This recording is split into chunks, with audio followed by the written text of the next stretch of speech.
from the CyberHub bunker and studio, you're tuning in to the CyberHub podcast. And now for your host and CISO, James Azar.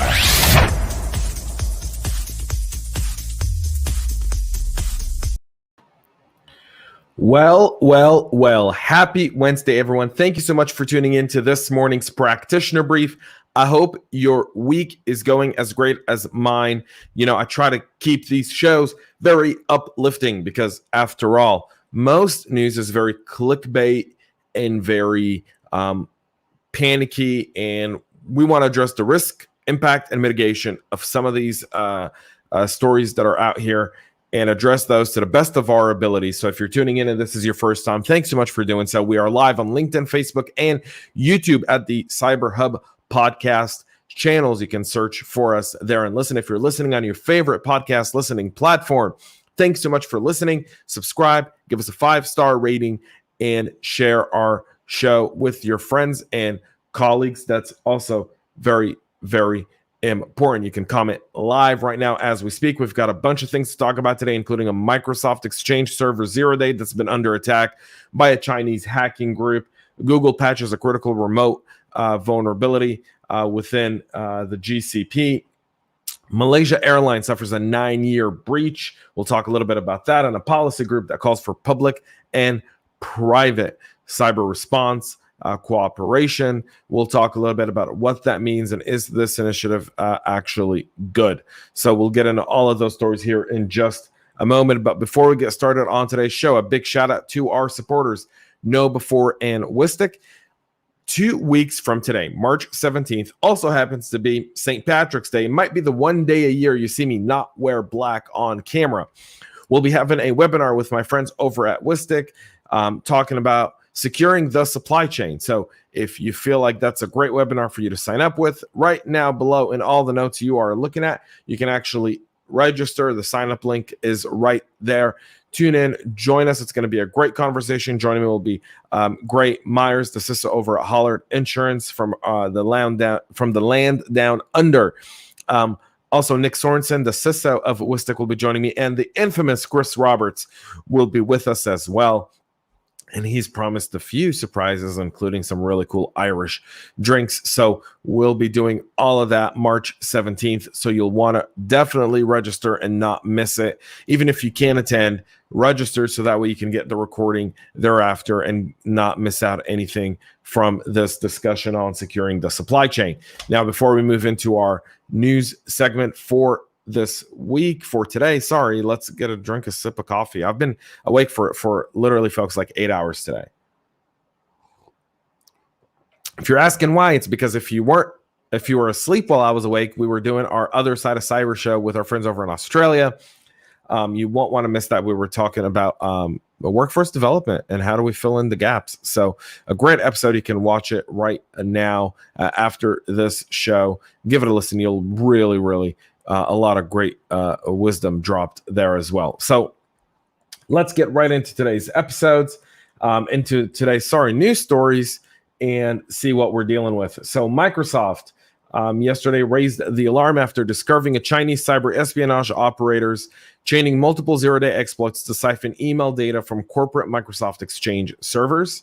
The warning includes the release of an emergency out-of-band patch for 4 distinct zero-day vulnerabilities that formed part of the threat actor arsenal.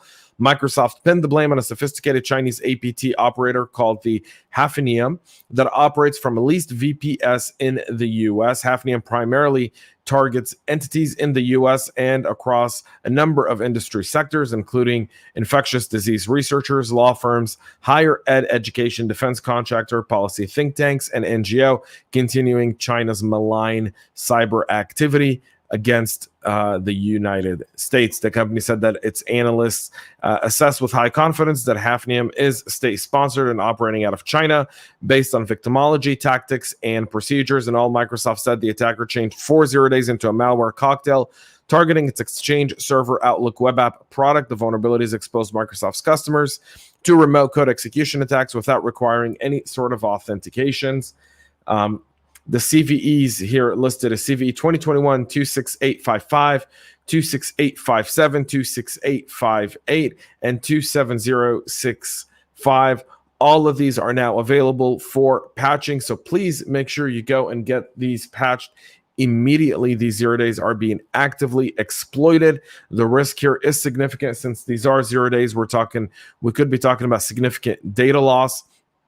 The risk here is significant. The impact could also be far-reaching. It could entail IP, secret M&A collaborations, legal settlements, and internal communications about strategy and others that could have a significant impact on an organization. So for the mitigation effort, please put this as your priority to patch. We'll move to our second story here, also courtesy of Security Week, where Google this week announced the release of patches for 37 different vulnerabilities as part of the Android security update for March 2021, including a fix for a critical flaw in the system component. This one tracked the CVE 2021-039-7 and affecting Android 8.1, 9, 10, and 11 releases. The security issue could allow an attacker to execute code remotely on a vulnerable device. The most severe of these issues is a critical security vulnerability in the system component that could enable a remote attacker using a specially crafted transmission to execute arbitrary code within the context of a privileged process, Google explains. The bug was addressed as part of the 2021 March 1st security patch level, which also brings patches for 9 other issues, including 6 more in the system component, 1 affecting Android runtime, and 2 impacting framework. Here's where the risk here lies. Any person in your organization using an Android device with some of these controls could be an issue. So you want to get these patched immediately, especially on a BYOD, especially on employees that are working from home right now. This is a significant risk and threat to the organization. The mitigation is an immediate patch, applying these patches immediately and ensuring that folks who are using Android are properly secured. If you have a good inventory of your devices, you know how to do this.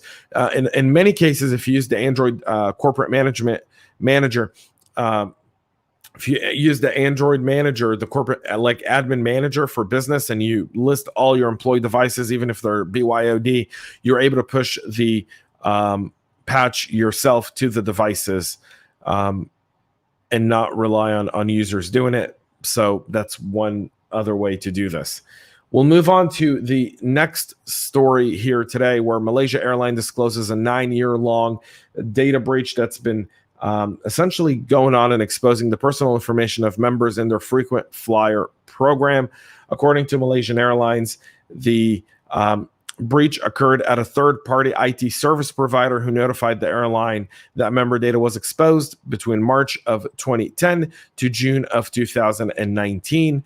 When Malaysia Airlines was notified of the data security incident and one of its third-party IT service provider, which involved some PII, the incident does not affect Malaysia Airlines' own IT infrastructures and system in any way. And this is why our webinar in 2 weeks is so critical, securing your supply chain. This is an IT vendor, and a lot of times we consider IT vendors to be secure and using best practices, but are they really?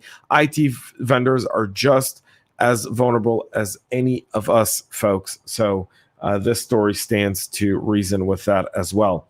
And finally, a policy group is calling for a public-private cyber defense program.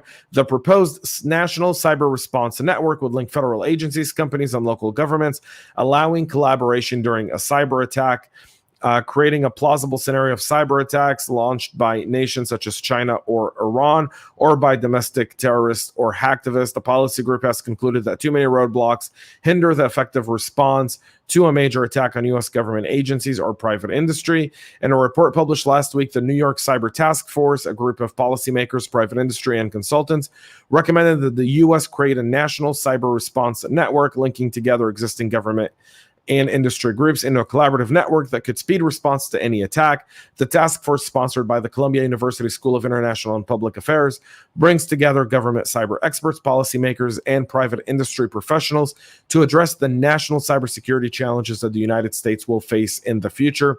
The group concluded that the U.S. is not prepared to effectively respond to a national cyber crisis. This, according to Gregory Rattray, the executive director of the NYCTF and co-founder and partner at NextPeak. So a few things to go with this program. One, we don't need the government to create more. CISA's entire creation was designed for this. Essentially securing a private-public relationship under the leadership of previous director Krebs. There was Great progress made right there. We just need to strengthen that relationship, increase the CISA mandate through Congress and Senate, and ensure some legal exemptions within the law for organizations that report these breaches from class action lawsuits. One of the main reasons why organizations aren't transparent is the fear of litigation or regulatory fines.